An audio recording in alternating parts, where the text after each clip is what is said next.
Umbilical cord complications, CPD, and VBAC. Understanding key obstetric challenges.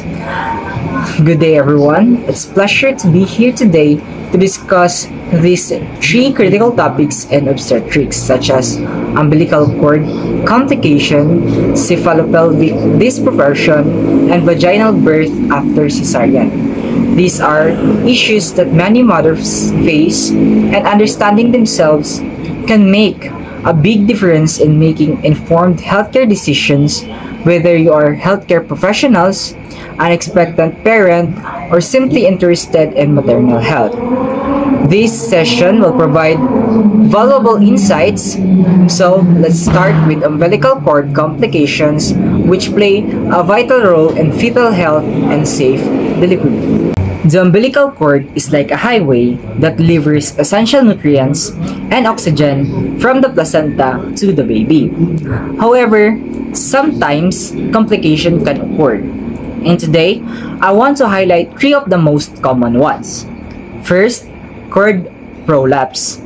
It occurs when the umbilical cord slips through the cervix before the baby. Why is this dangerous? Because the baby's head can press on the cord, cutting off oxygen supply. This is an emergency.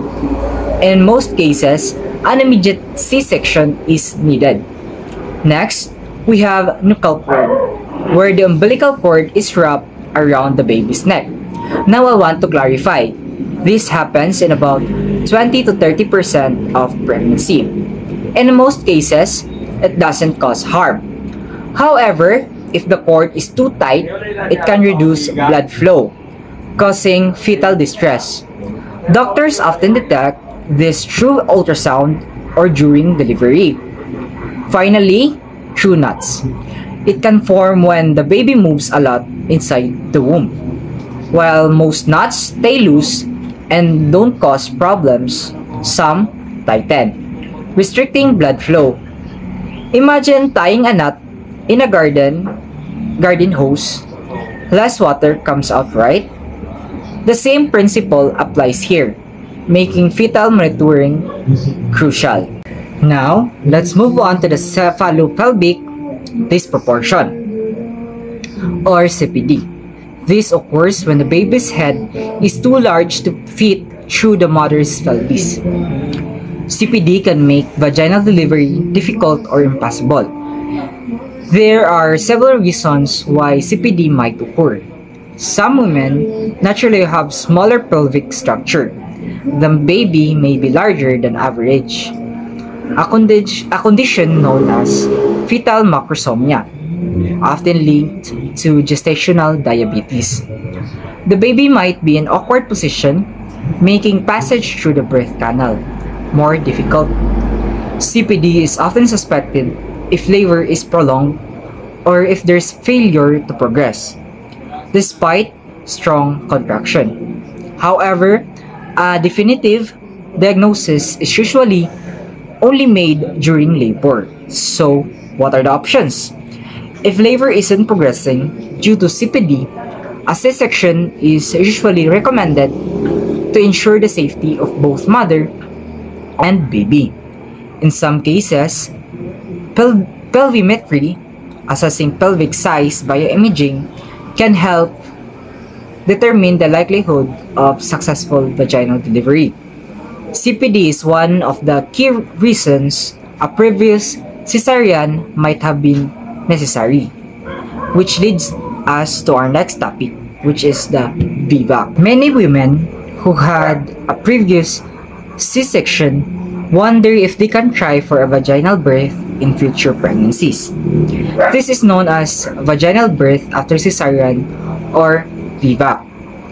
There are many benefits of VBAC, including a shorter recovery time since major surgery is avoided, lower risk of infection and surgical complication compared to another C-section, higher chance of future vaginal deliveries since multiple C-section can increase health risk.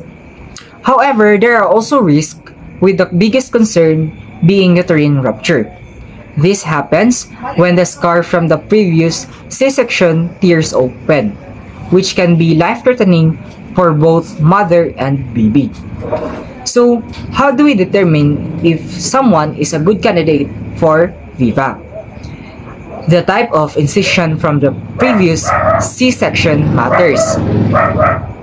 A low transverse incision or horizontal cut has the lowest risk of rupture. If the previous cesarean was due to CPD or fetal distress, the likelihood of needing another C-section may still be high.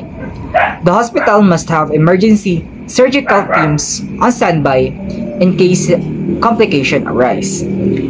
For women who meet the criteria, VIVA can be safe and empowering option. So, we've covered the three critical aspects of childbirth: umbilical cord complication, cephalopelvic disproportion in VIVA. Each pregnancy is unique, and while this complication can be concerning, proper medical monitoring and informed decision-making can improve outcomes. Whether a vaginal birth or C-section is the safest route. The goal is always a healthy mother and baby. Thank you all for your time and attention, and thank you for watching.